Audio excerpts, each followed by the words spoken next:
La belle-mère ne supportait pas sa belle-fille, pourtant elle lui laissa un appartement en héritage. Avant de commencer l'histoire, n'oubliez pas de laisser un like et de vous abonner à la chaîne pour voir plus d'histoires comme celle-ci. Carole ne comprenait pas pourquoi elle avait fait ça jusqu'à ce qu'elle tombe sur une lettre dans sa chambre. La jeune femme trouva l'enveloppe tout à fait par hasard. Ils étaient venus nettoyer l'appartement avant que de nouveaux locataires emménagent, car elle et son mari prévoyaient de le louer. Marcus écarta l'idée du nettoyage. Il y avait trop de souvenirs désagréables liés à cet endroit. « Chérie, qu'est-ce que tu dis ? Nous ne sommes pas assez riches pour jeter l'argent par les fenêtres comme ça. » Son mari la regarda avec un léger reproche. « Je me sens juste si mal à l'aise ici. » Carole haussa les épaules. « Arrête de dire des bêtises. Ta mère t'a laissé cet appartement, alors maintenant c'est ta responsabilité. Remets-le en état et je t'aiderai. Juste cette fois. » On ne sait pas pourquoi j'ai eu cet appartement, marmonna Carole en allant nettoyer la chambre où sa belle-mère avait vécu. Elle attrapa un chiffon et s'apprêtait à essuyer la vieille table en bois couverte d'une épaisse couche de poussière quand elle remarqua une enveloppe par terre. En la ramassant, elle vit son nom au dos. Elle ouvrit l'enveloppe et commença à lire. Le contenu de la lettre la choqua. « Bonjour Carole. J'ai décidé de t'écrire cette lettre car je n'aurai jamais le courage d'avoir cette conversation avec toi. Je sais que notre relation n'a pas été simple. Je t'ai rendu la vie misérable, j'ai murmuré à mon fils que tu étais une mauvaise épouse. C'était peut-être de la jalousie maternelle. En réalité, ma chère, je t'aime beaucoup. Carole, j'aimerais te demander une faveur, en échange de laquelle je te laisserai mon appartement et tu pourras en faire ce que tu voudras. Tu devras trouver le frère de ton mari et lui donner une autre lettre. Elle est dans le tiroir du haut du bureau, sous le cahier de recettes. S'il te plaît, ne la lis pas. Ma chère, je te demande de ne parler de cette requête à personne. Pas même à Marcus. Tu te demandes probablement pourquoi je n'ai pas laissé l'appartement à lui ou à son frère. Le temps passera et tu comprendras tout. Carole était abasourdie. Le souvenir de sa première rencontre avec sa belle-mère refit surface. Carole avait rencontré Marcus à l'université. Grand, fort, avec un sens de l'humour. Il rendait folle beaucoup de filles, mais il ne montrait d'intérêt pour personne. Il est étrange, disait Viola, l'amie de Carole. Tant de filles lui courent après et il ne regarde même aucune d'entre elles. Mais tu sais, il y a des rumeurs selon lesquelles une fois, en première année, il a commencé une relation, a amené une fille à la maison pour la présenter à sa mère, et elle l'a juste mise à la porte. Vraiment étrange. Carole était également attirée par Marcus. Le lendemain, ils se rencontrèrent à la cafétéria, où Marcus demanda à la jeune femme si elle voulait être sa petite amie. Leur relation se développa rapidement. L'homme était galant, mais il n'était pas pressé de la présenter à sa mère. Ce n'est pas encore le bon moment, souriait-il mystérieusement en réponse à la suggestion de Carole de rencontrer sa future belle-mère. Et à ces moments-là, Carole se rappelait les mots de Viola et attendait avec anxiété la rencontre avec la mère de son petit ami. Après 6 mois de relation, Marcus demanda Carole en mariage et lui dit qu'elle rencontrerait bientôt sa famille. Puis vint le jour de leur première rencontre. Carole portait sa plus belle robe, avait acheté un gâteau et des fleurs pour sa future belle-mère. Elle monta dans un taxi et se rendit à l'adresse que Marcus lui avait donnée. « Entre, ma chérie », l'accueillit Marcus à l'entrée. « N'oublie pas, ma mère s'appelle Amanda. »« Je me souviens. » La jeune femme sourit. « Bonjour Carole. » Sa future belle-mère sortit pour l'accueillir sur le palier. « Entre, enlève tes chaussures et mets-les sur cette étagère. Lave-toi les mains, puis viens à table. » Marcus, montre-lui où est la salle de bain. Après s'être lavé les mains, le jeune couple s'assit pour dîner. La table était mise pour 3, ce qui surprit un peu Carole. Personne d'autre ne vient ? Marcus, tu avais juste dit que tu me présenterais à ta famille. Nous n'avons personne d'autre, dit froidement Amanda. Marcus a un frère aîné, mais il a quitté la maison il y a quelques années après s'être acoquiné avec une femme peu recommandable. Alors depuis, il n'est plus le bienvenu ici. Donc vous ne lui parlez plus du tout ? Chérie, ne parlons pas de ça, l'interrompit Marcus. Maman n'aime pas aborder ce sujet. Vraiment ? Marcus hésita. Pourquoi ne nous parlerais-tu pas un peu plus de toi, ma belle ? Sa future belle-mère regarda Carole. Je viens d'une famille très ordinaire. Ma mère enseigne à l'université et mon père travaille dans une usine. J'étudie pour devenir journaliste et j'espère travailler dans ce domaine. Compréhensible, ricana Amanda avec mépris. Tu écriras des articles méchants et fouilleras dans le linge sale des autres. Je n'aime pas les gens sans principe. Tu aurais dû être plus prudent en choisissant un partenaire de vie. Bon, ce n'est pas grave. Tu es une fiancée, pas encore une épouse. Tout peut être arrangé. Maman, arrête. La voix de Marcus devint nettement irritée. Si tu n'arrêtes pas, Carole et moi devrons partir. Bien sûr. Quitte ta mère pour une gratte-papier. Assez. Je pars. Carole se leva brusquement de table. Marcus tenta de la retenir, mais ce fut inutile. Elle courut dans le couloir, claquant la porte derrière elle. Aucune manière, du tout, hurla Amanda derrière elle. Quelle famille, pensa Carole en descendant les escaliers de l'immeuble. Le lendemain, Marcus l'appela et s'excusa pour le comportement de sa mère. Carole décida de ne pas s'attarder sur la situation. Ce n'est pas grave, belle maman. Tu ne pourras pas me séparer de mon futur mari, pensa Carole. Avant le mariage, Amanda se comporta avec un calme suspect. Mais après, les critiques incessantes sur tout et n'importe quoi recommencèrent, avec encore plus d'intensité. La nouvelle belle-mère n'aimait rien chez sa belle-fille. Comment elle cuisinait, comment elle nettoyait, comment elle s'occupait de son mari, comment elle s'habillait et même comment elle interagissait avec elle. Un tel manque de manières. Comme si elle avait grandi dans une grotte, disait souvent Amanda. Carole était très en colère, mais elle n'envenimait pas les choses. Bien que parfois, elle se défendait. Alors la belle-mère piquait des crises, se plaignant du stress causé par sa confrontation avec sa belle-fille rebelle. Le jeune couple vivait séparément. Marcus était un mari formidable, alors Carole pouvait supporter le léger inconfort d'avoir une femme amère dans sa vie. Bientôt, Carole découvrit qu'elle était enceinte. « Quelle sorte de mère es-tu » cria Amanda lorsque le couple partagea la joyeuse nouvelle. « Tu vas accoucher et ensuite me refiler le bébé. Je n'ai pas besoin de ça. J'ai élevé les miens. » Ouais, désolé, j'imagine qu'un de vos enfants n'a tout simplement pas supporté et s'est enfui de la maison, répondit froidement Carole, agacée. Comment oses-tu ? La belle-mère était furieuse. Mais quelques jours plus tard, elle s'excusa auprès de sa belle-fille et commença à passer du temps avec sa petite-fille. En tant que grand-mère, elle était bonne. Elle achetait à la petite-fille des cadeaux coûteux, l'emmenait au café et ne refusait jamais de la garder. Cependant, la haine pour sa mère était toujours visible sur le visage de la belle-mère, même sans y regarder attentivement. L'entrée soudaine de son mari interrompit les pensées de Carole. « Tu as fini de nettoyer » demanda-t-il. « Oui », Carole fourra rapidement l'enveloppe dans son sac. « Alors rentrons à la maison. Je suis si fatiguée. »« Bien sûr, chérie. Va à la voiture. J'arrive dans quelques minutes. » Quand son mari quitta la pièce, Carole sortit la deuxième enveloppe destinée au frère de Marcus et commença ses recherches. D'abord, Carole décida de chercher Léon, le frère de Marcus, sur les réseaux sociaux. Elle trouva rapidement son profil. Cependant, l'utilisateur n'avait pas été actif depuis plus d'1 an. La photo de profil montrait un homme grand aux cheveux noirs qui ressemblait beaucoup à Marcus. La seule différence était que Marcus avait les yeux verts, tandis que Léon avait des yeux bleus perçants. Il serrait par la taille une grande fille mince aux cheveux roux. Tous deux portaient des survêtements vert vif et avaient l'air très heureux. La compagne de Léon a l'air vraiment douce, amicale, dit Carole à voix haute pour une raison quelconque. J'imagine que ma belle-mère n'aimait pas les femmes confiantes et vibrantes comme moi et cette fille. Carole continua à regarder les photos et réalisa que Léon menait une vie pleine et excitante. Là, il se détendait avec sa petite amie en Égypte, posant au pied d'une immense montagne. La dernière photo postée avait été prise devant une grande maison en briques rouges. « Notre nouvelle maison », disait la légende. « Je vois. Ils ont acheté une maison », en déduisit Carole. Il ne fallut pas beaucoup d'efforts pour localiser leur maison. La photo montrait clairement un nom de rue et un numéro de maison. Se ressaisissant rapidement, Carole se précipita à l'adresse. Le trajet fut relativement rapide. Il n'y avait pas de circulation. Carole sortit de la voiture et sonna à la porte. « Qui est là maintenant » Une femme blonde sortit, l'air mécontent. Elle ne ressemblait en rien à la fille de la photo. « Pourriez-vous appeler Léon, s'il vous plaît ? Il n'habite plus ici depuis 6 mois. Il nous a vendu la maison et a déménagé. Savez-vous où il est allé ? Entrez donc. » La femme s'adoucit. « Il semble être parti. Je vais essayer de trouver l'adresse. Si je ne peux pas, j'appellerai mon mari. C'est son partenaire en affaires. Vous voulez du thé ? Avec plaisir, accepta Carole. Asseyez-vous à la table, ici.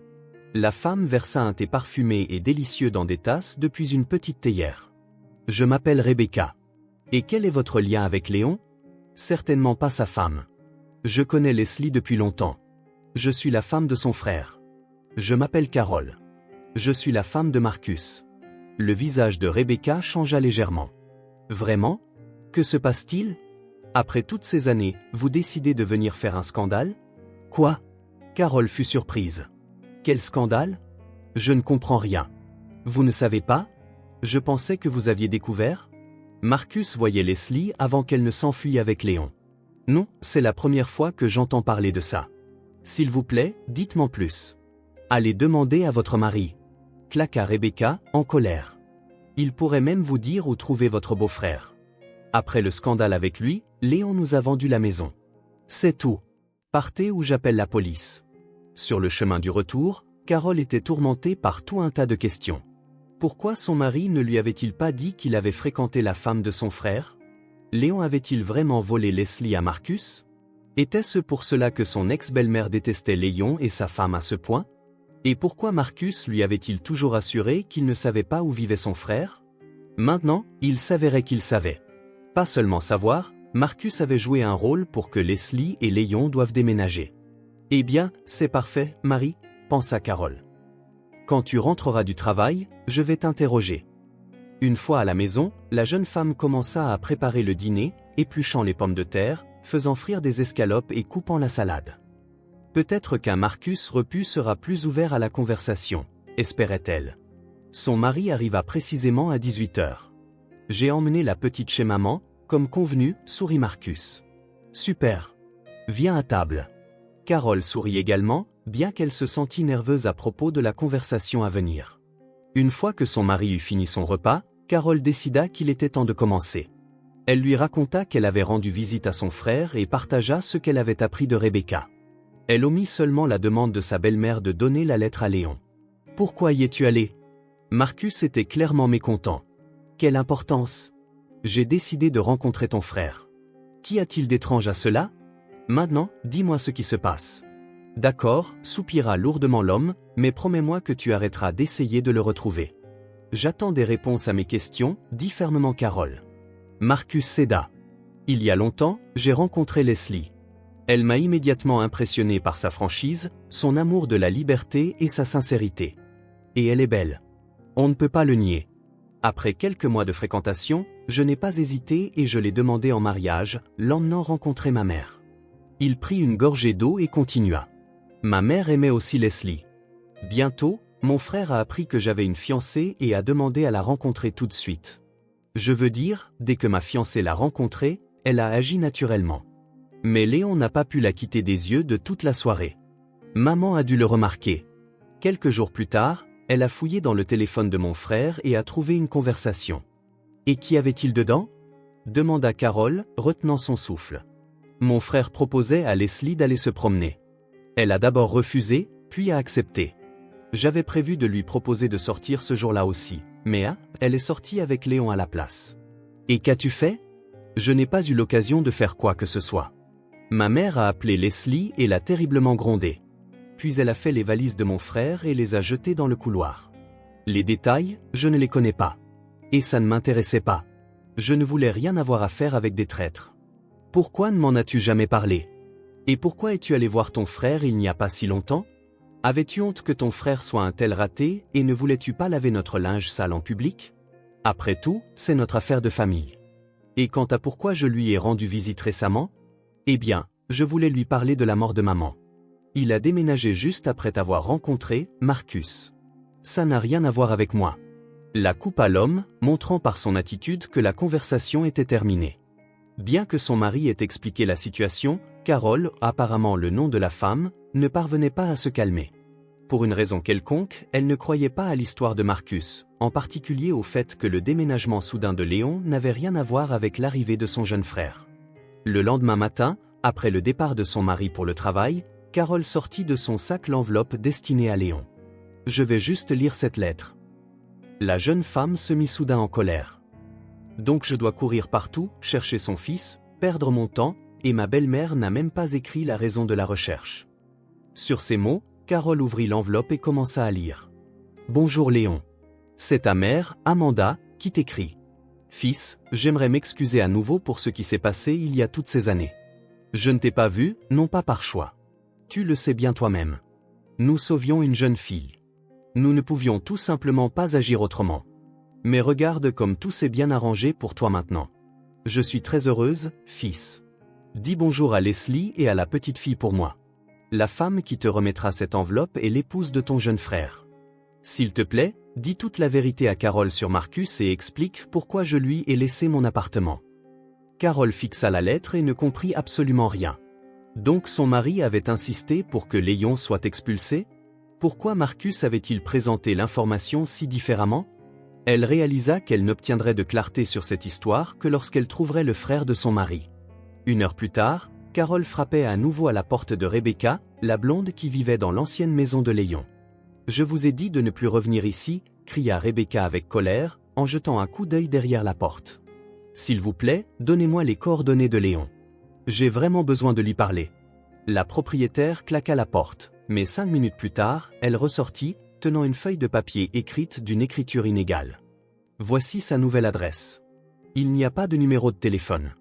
Ne leur dites surtout pas que vous l'avez obtenu de moi, sinon Leslie sera en colère. Et s'il vous plaît, ne revenez plus ici. D'accord. Merci beaucoup, dit Carole avec gratitude. Elle monta ensuite dans sa voiture et se dirigea vers l'adresse indiquée sur le papier. Bientôt, elle arriva devant un grand immeuble d'appartements et sonna à l'interphone. « Qui est là ?» répondit une voix masculine agréable. « Bonjour, je suis ici pour Léon. »« Entrez. » Carole prit l'ascenseur jusqu'au bon étage et vit que la porte était déjà ouverte. « Léon, tu es à la maison ?»« Oui, j'arrive. » Un homme sortit de la pièce et Carole réalisa immédiatement que c'était Léon. « Êtes-vous ici pour un cours ? Je pensais avoir prévenu tout le monde que Leslie était partie en voyage d'affaires. » « Eh bien, je peux vous donner le cours moi-même maintenant que vous êtes là. »« Non, non, » l'interrompit rapidement la jeune femme. « Je vous ai apporté une lettre de votre mère. » Léon prit l'enveloppe, l'ouvrit et commença à lire. « Eh bien, tout est clair, » conclut-il après avoir lu, « mais honnêtement, je ne comprends rien. Pouvez-vous s'il vous plaît tout m'expliquer ?» La fille, bien sûr, demanda Carole. « Allons à la cuisine. Je vais chercher des pâtisseries, verser du thé, et je vous expliquerai tout en détail. » Ils allèrent dans la cuisine et Léon commença son histoire. Léon et Marcus avaient grandi dans une famille assez aisée. Leur mère travaillait dans une bibliothèque et leur père enseignait une science exacte à l'université. On aurait pu croire que les enfants grandissaient heureux, mais les choses n'étaient pas aussi simples qu'elles le paraissaient. Leurs parents n'avaient jamais eu de problème avec leur fils aîné, mais le plus jeune, Marcus, était un enfant problématique. Il était difficile de compter combien de fois Amanda avait été convoquée au bureau du directeur. Parfois, le garçon cassait une fenêtre. D'autres fois, il était impoli avec un enseignant. « Lucas, s'il te plaît, parle à Marcus. »« Je suis fatigué de rougir devant les professeurs », demandait la femme au père du frère. « Ce n'est qu'un enfant. Laisse-le être espiègle. »« Il n'y a rien de mal à ça, » répondait-il. « Je n'ai pas le temps pour ces bêtises, » grognait l'homme perpétuellement insatisfait. Quand Marcus passa en 5e, leur père quitta la famille sans aucune explication. Amanda fut choquée. Elle essaya de savoir ce qui s'était passé, mais Lucas quitta simplement la ville et disparut. Elle n'essaya pas de le retrouver. Au lieu de cela, elle décida de se concentrer davantage sur son travail et sur l'éducation de ses fils. Léon fit de son mieux pour aider sa mère à s'occuper de son jeune frère. Mais Marcus séchait l'école, se battait avec ses camarades de classe ou s'enfuyait simplement en plein cours. Heureusement, au moment où Marcus atteignit sa dernière année, sa nature rebelle avait commencé à changer. Il devint plus sérieux, réussit bien ses examens et entra à l'université. Sa mère et son frère poussèrent enfin un soupir de soulagement. Mais leur bonheur ne dura pas longtemps. Un jour, Marcus vint voir la famille et dit qu'il allait se marier. « Maman, laisse-moi l'amener dîner demain. »« Elle s'appelle Leslie, » dit Marcus avec enthousiasme. « Bien sûr, fils. Nous serions heureux de rencontrer ta choisie, » sourit Amanda. Le lendemain, Marcus amena Leslie au dîner de famille. Léon l'aima tout de suite, mais il remarqua qu'elle semblait un peu triste. « Valyria, quelque chose te dérange ou te met mal à l'aise ?» demanda Léon. « Non, tout va bien », força-t-elle un sourire. Mais l'homme soupçonna que quelque chose n'allait pas. Quand Leslie proposa d'aider Amanda à débarrasser la table, Léon entra dans la cuisine, s'approcha d'elle et demanda à nouveau. « Tout va bien ? Je ne peux pas en parler maintenant. » Les yeux de la jeune fille se remplirent de larmes. « As-tu peur de quelque chose ? Tiens, prends mon numéro. L'homme dicta ses chiffres. Appelle-moi demain. On se retrouvera dans un endroit neutre et on parlera. D'accord, mais ne le dis pas à Marcus, dit Leslie d'une voix tremblante, essuya ses larmes et retourna dans le salon. Le lendemain, Léon rencontra Leslie dans un café. Il l'écouta et n'en crut pas ses oreilles. Marcus est un jaloux pathologique. Il m'interdit de me maquiller, de porter des jupes ou des robes, ne me permet pas de parler ou de correspondre avec des hommes, même avec des professeurs. Et hier, avant de vous rencontrer, il y a eu une énorme dispute. Leslie soupira et continua. Je me préparais à vous rencontrer quand mon téléphone a soudainement sonné. Marcus a décroché le combiné et a réalisé que c'était le délégué de classe de mon groupe qui appelait. Marcus s'est mis à lui hurler dessus furieusement, puis après avoir raccroché, il s'est mis à me hurler dessus. Je n'en peux plus. Et honnêtement, je ne sais même pas quoi faire. Alors quitte-le. Pourquoi supportes-tu son comportement ? Demanda Léon, sincèrement surpris. Nous attendons un bébé. Leslie ne put retenir ses larmes. Il le sait et j'ai peur qu'il ne me laisse pas partir. Ouais, les choses sont difficiles, dit lentement Léon.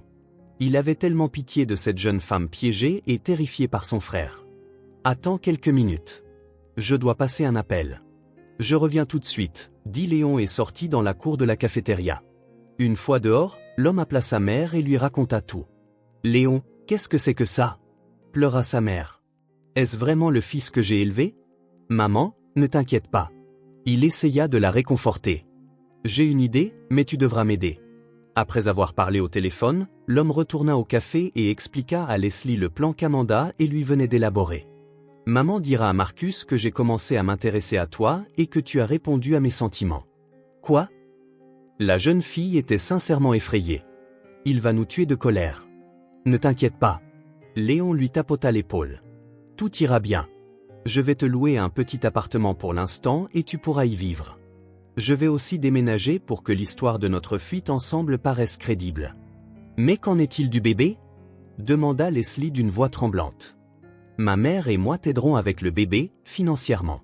Ne t'inquiète pas, sourit gentiment l'homme.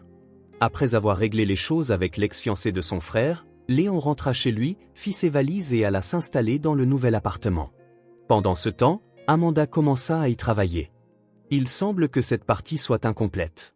Peut-être que mensonge ou révolution était prévu. Le fait que mon frère se soit enfui avec Leslie, c'est salaud. Hurla Marcus, le visage rouge de rage. Je les trouverai et les détruirai. Je ruinerai leur vie. D'un côté, on pouvait comprendre l'homme. Il venait de vivre une trahison. Mais d'un autre côté, une agression aussi intense terrifia Amanda. Le lendemain matin, sa mère appela son fils aîné. J'ai vraiment eu peur, partagea Amanda. Maman, peut-être devrais-tu le mettre à la porte ? Je ne peux pas. C'est toujours mon fils. Seulement s'il est vraiment si désespéré. J'ai pitié des filles qui s'impliquent avec lui. Ouais, je ne voudrais pas que cet imbécile ruine la vie de quelqu'un d'autre, soupira Léon. Quoi qu'il en soit, c'est à toi de décider, maman. Quand est-ce qu'on se voit ? Fils, je suis désolé, mais ne nous voyons pas pour l'instant. Parlons une fois par mois. Partageons des informations. Léon n'aimait pas entendre cela de sa mère, mais il resta silencieux. Il comprenait que sa mère avait peur de perdre Marcus. Après tout, s'il découvrait la communication d'Amanda avec son fils aîné, il ne lui pardonnerait jamais. Le temps passa, le bébé naquit et ils l'appelèrent Clark. Léon se rapprocha soudainement beaucoup de Leslie et de son fils. Il réalisa qu'il était tombé amoureux et demanda la jeune fille en mariage, ce à quoi elle accepta. Amanda et Marcus allaient bien aussi, jusqu'à l'apparition de Carole. Léon l'appela sa mère, presque en pleurant. Marcus a amené une fille. Elle est si gentille, polie et ordonnée. J'ai pitié d'elle. Je ne veux pas que mon fils ruine sa vie. Ils sont venus nous rendre visite hier. Je me suis arrêté sur une petite chose, je lui ai crié dessus. Je pensais lui faire peur, la faire partir, mais elle n'a pas écouté. Mais après le mariage du jeune couple, Amanda appela Léon et lui dit qu'elle faisait toujours tout pour les faire divorcer. Quoi, maman ? Penses-tu que Marcus la traite mal aussi ? Demanda l'homme. Une fois ? Je ne sais pas, fils. Elle avait l'air triste, Carole, répondit tristement Amanda. Quel cauchemar. Carole, pour la première fois de toute l'histoire, ne put retenir ses émotions. Donc elle faisait tout ça exprès ? Oui. L'homme hocha la tête. Elle voulait te pousser de cette façon. Et pourquoi m'a-t-elle laissé l'appartement ? Pour la même raison, soupira Léon. Elle pensait que Marcus commencerait à te faire du mal et que tu t'enfuirais. De cette façon, tu aurais au moins un endroit où aller. Honnêtement, je n'aurais jamais pensé que mon mari était capable de ce que vous venez de me dire. Leslie ne mentait pas, n'est-ce pas? Je ne pense pas. Elle a peut-être un peu exagéré à cause de sa jeunesse, mais mon frère a vraiment mauvais caractère. Je comprends. Et quand Marcus est venu dans votre ancienne maison, celle que vous avez vendue, et a fait une scène inimaginable? Vous avez même déménagé après ça. A-t-il découvert que Clark est son fils? Oui, dit Léon, il a lu certaines des notes, des journaux intimes de maman. Il a fait tout un scandale. Il a réveillé tous les voisins. Heureusement, Clark était chez sa grand-mère. Il n'a rien entendu de tout ça. Après ça, les gens chuchotaient dans mon dos, disant que Clark n'est pas mon fils. Merci beaucoup pour l'information, Léon. La jeune fille le remercia. Je m'en vais maintenant. J'ai une discussion sérieuse à avoir avec Marcus. En montant dans sa voiture, Carole éclata en sanglots, submergée par les émotions. Maintenant, elle comprenait pleinement que son mari était un jaloux pathologique. Elle était choquée que la fille qu'il avait contrôlée et maintenue dans la peur ait réussi à se libérer. Et maintenant, elle était à sa place. Pourquoi ne lui avait-il pas dit plus tôt qu'il avait un fils? Il n'y avait jamais eu de secret entre eux, surtout pas sur quelque chose comme ça. Et sa mère, il s'avérait, avait essayé de sauver Carole tout ce temps de cette manière. Son esprit ne pouvait pas le traiter. Comment cela pouvait-il même être possible? En arrivant à la maison, Carole décida de nettoyer un peu l'appartement. C'était peut-être sa façon d'évacuer le stress. Pendant qu'elle nettoyait, son mari revint avec leur fille. Carole nourrit la famille, puis demanda à Chloé d'aller dans sa chambre regarder des dessins animés. « J'ai besoin d'avoir une discussion sérieuse avec toi, Marcus, dit Carole quand leur fille fut partie. Que se passe-t-il? Demanda Marcus, perplexe. Carole lui raconta tout sur les lettres de sa mère, Léon, et la conversation avec lui. Au fur et à mesure que Carole continuait son histoire, le visage de Marcus changea visiblement. Il devint rouge, puis pâle, et à la fin de l'histoire, il bondit de sa chaise si soudainement qu'il renversa les verres. Il frappa du poing sur la table. Quelle traîtresse! Chloé, effrayée, haleta. Mais les parents, au milieu de leur dispute, ne remarquèrent pas leur enfant. Marcus, je veux faire la lumière sur cette situation. J'ai besoin de comprendre si tu étais vraiment tel que Leslie t'a décrit ou si elle a exagéré les informations qu'elle a données à ton frère. Et pourquoi ne m'as-tu pas dit que tu avais un fils? Et pourquoi ne m'as-tu pas parlé des lettres de ta mère? Demanda sarcastiquement Marcus. Toi et ma mère m'avez toutes les deux trahi, et Leslie aussi. Vous avez toutes choisi mon frère. Eh bien, alors va le rejoindre. Quelle bêtise racontes-tu? Carole se tendit. Je veux juste comprendre ce qui s'est réellement passé. Tu ne me traites pas comme tu as traité Leslie. Bien sûr que je ne te traite pas comme je l'ai traité. Tu l'as habillé. Personne d'autre que moi et mon frère. Hurla Marcus avec colère. L'homme attrapa le porte-serviette de la table et le lança de toutes ses forces. Il heurta le mur, passant à quelques centimètres de Chloé qui se tenait près de la porte, manquant de peu de toucher l'enfant. Qu'est-ce que tu fais là? Va dans ta chambre maintenant. Toi et ta mère êtes taillés dans le même bois. Toujours à fourrer votre nez là où on ne vous le demande pas. Hurla Marcus à l'enfant. Chloé se mit à pleurer. N'ose pas lui crier dessus. Claqua Carole, furieuse. Demain, nous ferons nos valises et partirons. Je dormirai dans la chambre de Chloé. Sur ces mots, la jeune femme attrapa la main de son enfant et elles disparurent derrière la porte. Toute la nuit, Carole réfléchit à où elle pourrait aller. Elle ne voulait pas vivre dans l'appartement de sa belle-mère car alors Marcus saurait toujours où elles étaient. Je pourrais vendre l'appartement, pensa Carole. Oui, je vais faire ça. Demain, Chloé et moi partirons. Nous vivrons au bord de la mer comme j'en ai toujours rêvé. De là, je commencerai à vendre l'appartement. J'espère que mes parents m'aideront. Le lendemain matin, quand Marcus partit travailler, Carole fit leur valise et acheta un billet de train. « Maman, où allons-nous? Papa viendra-t-il avec nous ?» demanda Chloé en route vers la gare. « Non, ma chérie. Nous allons vivre au bord de la mer, juste nous deux. Tu verras papa parfois, mais pas souvent, sourit tristement la jeune femme. À la gare, Carole fut accompagnée par ses parents. « Ma chérie, si tu as besoin d'aide, appelle, dit sa mère, inquiète. « Oui, répéta son père. Ta mère et moi t'aiderons toujours avec tout ce que nous pourrons. Merci. La jeune femme sourit. Si j'ai besoin de quoi que ce soit, je vous contacterai certainement. Bientôt, Carole et Chloé montèrent dans le train et s'assirent dans leur compartiment. Juste avant le départ, un jeune homme coiffé d'un chapeau ridicule fit irruption dans le compartiment. « Bonjour, nous voyageons probablement ensemble. Faisons connaissance. Je m'appelle Andrew, mais vous pouvez simplement m'appeler Andrew, sourit-il avec charme. Ma compagne ? Je suis Carole et voici ma fille Chloé, répondit la jeune femme à contre-cœur. Vous restez ici longtemps ? Demanda l'homme. Je divorce de mon mari et nous avons décidé d'aller à la mer pendant un certain temps avec ma fille. Je vais panser mes blessures émotionnelles, dit tristement Carole. Eh bien, la fin de l'ancien est toujours le début de quelque chose de nouveau, dit Andrew avec optimisme. Peut-être, ne contesta pas la jeune femme. Allez-vous jusqu'au terminus ? Oui, répondit brièvement Carole. Êtes-vous déjà venu dans cette région ? Non, jamais venu auparavant. La jeune femme commençait à être irritée par l'insistance de son compagnon de voyage. Je peux vous faire visiter, à vous et à votre fille, les endroits les plus pittoresques de notre région. Pas besoin. Merci, refusa poliment Carole. Pensez quand même à mon offre, sourit Andrew. Pendant tout le trajet, l'homme raconta des histoires de vie intéressantes, fit des blagues et combla ses compagnes de voyage de compliments. Donnez-moi votre numéro et je vous enverrai un SMS pour la visite que vous avez suggérée. La jeune femme céda finalement à la fin du voyage. Excellent, se réjouit sincèrement Andrew. Alors c'est entendu. Au fait, où allez-vous loger ? Avez-vous déjà trouvé un endroit ? Pour l'instant, nous resterons chez mon amie d'université, Viola, puis je vendrai l'appartement de ma belle-mère et j'achèterai un logement pour ma fille et moi. L'appartement de votre belle-mère ? Mais vous divorcez de son fils, n'est-ce pas ? Demanda l'homme, sincèrement surpris. Oh, c'est une longue histoire, rit Carole. Je vous la raconterai certainement un jour. À la gare terminus, la jeune femme et sa fille descendirent du train et se dirigèrent vers l'adresse que son amie Viola lui avait donnée. Soudain, le téléphone de Carole sonna. « Allô, j'écoute. » La voix en colère de son mari se fit entendre dans le récepteur. « Où es-tu ? Où je suis ne devrait plus te concerner, dit Carole d'un ton glacial. Reviens et ne réclame pas l'appartement de maman. N'ose pas, cria Marcus. Je pense qu'Amanda m'a laissé l'appartement. Laisse-moi décider moi-même comment m'en occuper. Et c'est juste.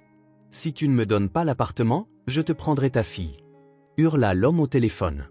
Je ne pensais pas que tu pouvais tomber aussi bas, dit Carole et mit fin à l'appel. Pour une raison quelconque, elle n'avait absolument pas peur des menaces absurdes de son mari. Elle savait qu'elle était une bonne mère et que si cela devait arriver, le tribunal se rangerait de son côté. Après avoir réfléchi un instant, Carole décida d'appeler le frère de son mari pour le prévenir que Marcus avait complètement perdu la tête. Heureusement, il lui avait laissé son numéro de téléphone lors de leur rencontre. « Léon, salut, c'est Carole, dit la jeune femme. Je divorce de Marcus. Je viens de déménager dans une autre ville. Il vient de m'appeler, m'a exigé de revenir et m'a menacé que si je vends l'appartement de ma belle-mère, il me prendrait ma fille. Ne t'inquiète pas, répondit Léon. S'il essaie même de faire quoi que ce soit, je m'occuperai de lui tout de suite. Merci, mais je n'ai pas peur de ces menaces. Elles sont risibles. Mais je crains qu'il ne ruine la vie de votre famille. Ne t'inquiète pas, rit Léon. On m'a offert un emploi dans une autre ville. Nous partons bientôt. C'est super. Sourit la jeune femme. Si vous avez besoin de quoi que ce soit, n'hésitez pas à appeler. Je serai heureuse d'aider comme je peux. Bien sûr, accepta volontiers Carole. Et vous aussi. Je n'oublierai jamais comment vous m'avez ouvert les yeux sur mon mari. J'espère que vous trouverez un homme digne de ce nom. Je n'en doute pas, rit la jeune femme. 6 mois passèrent. Pendant ce temps, Carole avait souvent mentalement remercié sa belle-mère de lui avoir laissé l'appartement. Elle avait réussi à vendre la propriété assez rapidement et elle avait obtenu une bonne somme, suffisante pour acheter un petit appartement près de la mer. Un jour, après avoir déposé sa fille au cours préparatoire de l'école, Carole s'assit sur un banc sur le front de mer et commença à admirer la mer. Soudain, quelqu'un lui toucha l'épaule. La jeune femme cria et vit Andrew qui lui souriait. « Je n'ai jamais reçu d'appel de votre part, » dit l'homme tristement. « Je suis désolé, » Carole se sentit un peu coupable. « C'est juste que tout s'est passé si soudainement. D'abord, nous avons dû nous occuper de la vente de l'appartement de ma belle-mère, puis de l'achat d'un nouveau, et maintenant je prépare ma fille pour l'école, je l'emmène au cours préparatoire. » « Eh bien, vous êtes libre maintenant, n'est-ce pas ?» demanda Andrew. La jeune femme rit. « Alors je suggère que nous partions en visite dès maintenant. » L'homme fit signe à Carole de le suivre.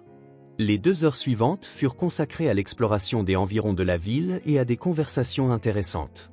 Carol décida de raconter à Andrew la situation avec son mari. « Avez-vous déjà demandé le divorce ?» demanda-t-il. « Non, répondit Carol. Je remets ça à plus tard. Peut-être que je veux t'épouser ?» Andrew fit un clin d'œil à la jeune femme.